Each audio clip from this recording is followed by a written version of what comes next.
All right, we have an unbelievable situation. We have a Canada-wide search warrant for a violent criminal who is just out into the wild here. Now, let's see how the news media covers this, and I have so much to say about it that's interesting. So let's watch this together. A warning from police looking for help finding a man on a Canada-wide warrant for breaching statutory release. They are looking for 38-year-old Zlalame Alemu, who is serving a sentence of 2 years for multiple offenses, including assault with a weapon and assault causing bodily harm. He is described as 5'6", black hair, brown eyes, and a beard. Police say Alemu is known to Just start there quickly. Black hair, brown eyes, and a beard. That's all you get from that description? Okay. frequent the GTA. If anyone has information, they're urged to contact the Provincial Rope Squad, Crime Stoppers, or call 911. For more on this, I'm joined now by OPP Detective Sergeant Morley McGuire. We appreciate your time, Detective Sergeant. Just in terms of what people should be. Now, look, before I get into this guy's, this police here's response, now let's look at this person. Okay. Now, do I want to be racist against everybody who looks like this? Absolutely not. Okay, but we know this particular guy is a violent criminal who is out into the wild, should be detained, but he broke the laws and he got out of wherever he was, and now he's a danger to the public. Now, questions that I have, and I think every normal person would have, is, to me, my guess is he wasn't born in Canada and he didn't like go through the regular school system as a normal guy. I bet no one's saying, "Oh, I know that guy, my buddy Zlalame. We used to play baseball together in grade 6." Right? I just doubt that. Now, I could be wrong. He got in here somehow. And what I would like to know is, where did he come from? Which country? Um, how did he get in? Like, does he have family here? No, I don't want to like look at his family and start. It's not their problem. It's just his. But just as much, what year did he come in? Why? Was it a tourist visa? Did he come through the Roxham Road thing? Is he a skilled immigrant? Is he somebody's doctor? Like, who is this? And the reason I think the public wants to know is, if we're going to be living with a huge diverse group, which I don't mind. I'm in the side of I don't mind that. I like it in some ways.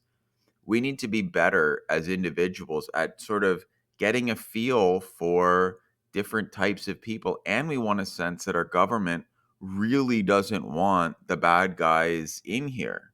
So we're trying really hard to get only the good ones in, and really hard to not have, the criminals in here. But you get the sense, the way the news media covers it, they can't talk about it.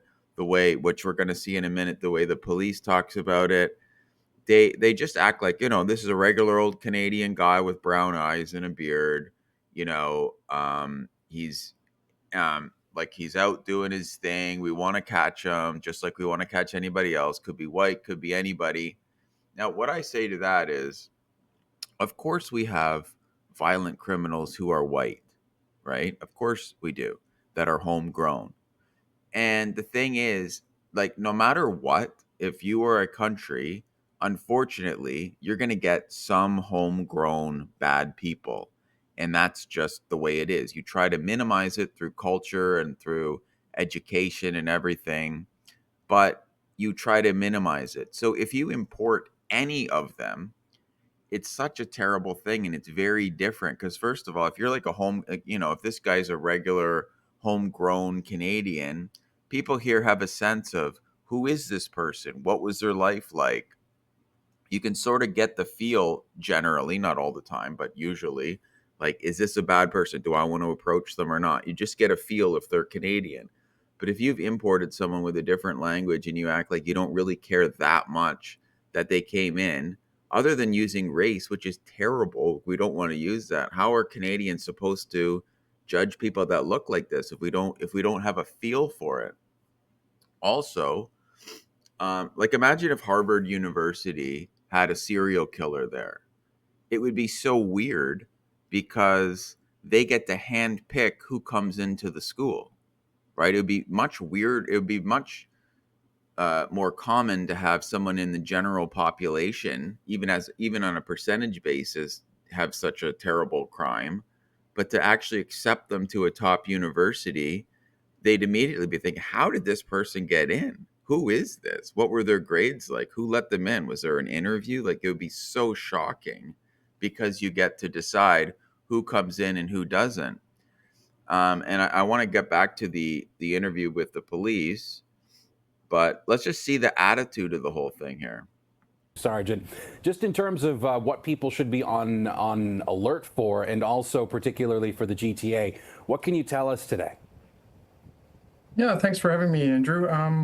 Mr. Alemu was last seen at 330 Keel Street, which was his halfway house that he was assigned, and that was on October 17th. So our understanding was he left on foot, no access to a vehicle, so he could be kind of anywhere in the downtown area of the GTA.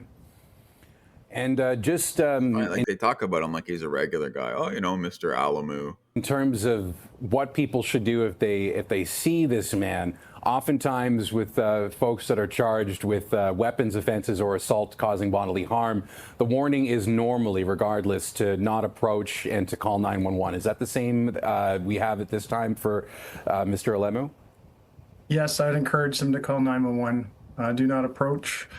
And if there's a sighting, they can also call Crime Stoppers or the Rope Squad ourselves, and we'll follow up with the information on a later date.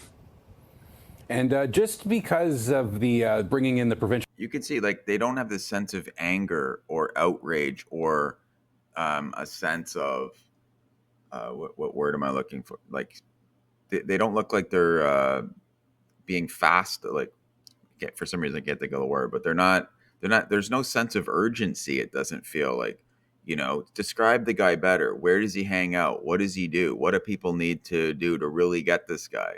Right? He's a like a violent criminal who's out there, and it's just like ho hum kind of attitude. And sadly, that is what makes people not trust the government, not trust the police, and have more of these racist type of tendencies that we're seeing. Because if the government did a better job letting the right people in, and then if they ever do make a mistake, you sense the outrage, like, oh my goodness, who is this? How did they get in? We've got to get them. Like, let's get on this. And I guarantee you go talk to immigrants, even like good ones, normal ones who look like this, and they will tell you, because I talk to them all the time, like, Canada needs to wise up. They don't, and just be sharp about it. Like, this guy's garbage. Let's get him. Who cares how you describe him?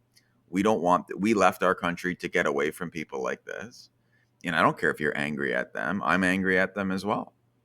And that's what everybody will tell you. I guarantee it. Go have a conversation with somebody, just like not a white liberal who thinks everybody's offended by everything. Nobody wants this. Okay, so we need a little better, like a lot better screening and more outrage, instead of, like, you get the deal, you get the sense that they don't care that much about screening. Like, yeah, well, he's a violent criminal, so we got to get him, but Mr. Alemu, blah blah blah. So we need to know more about who's in here.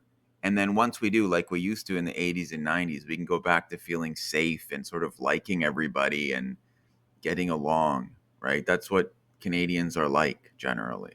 Okay, you got a few idiots that aren't, but most people are like that.